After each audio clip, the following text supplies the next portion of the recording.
Le CESE, dans une étude de 2023, révèle qu'une grande partie de la population des Outre-mer vit à la merci d'une hausse des prix de l'alimentation, des carburants ou du logement. Nous nous souvenons des mobilisations populaires massives dans les Outre-mer, notamment en Guadeloupe et à la Martinique en 2024, pour dénoncer ces écarts de prix indécents avec l'Hexagone et exiger des conditions de vie dignes. Qu'en a-t-il résulté ?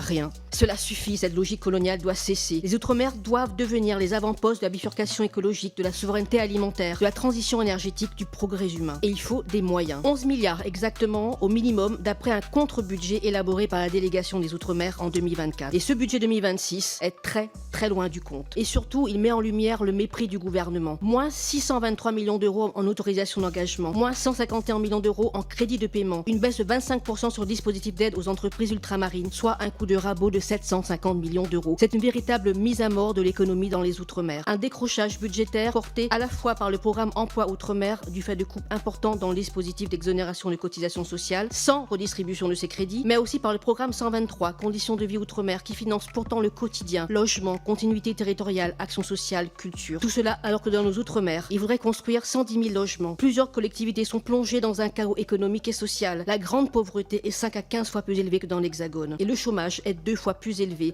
chez les jeunes qu'en France hexagonale. Ce budget, comme les précédents, traduit malheureusement le triptyque bien connu en Outre-mer: indifférence, relégation, répression. En réalité, ce gouvernement, comme les précédents, n'a aucune volonté d'investir concrètement dans les Outre-mer, ni aujourd'hui, ni demain. Mon groupe La France Insoumise proposera évidemment d'amender ce budget catastrophique, notamment pour augmenter fortement les crédits sur le logement, pour redéployer les crédits pour le soutien aux entreprises vers l'insertion et la qualification professionnelle, pour renforcer la dotation de continuité territoriale, pour aligner des prestations sociales à Mayotte et pour demander des moyens financiers pour les associations des Outre-mer. Et ce, pour plus de justice sociale et pour l'égalité républicaine. Nous serons toujours en première ligne pour défendre les Outre-mer. Je vous remercie.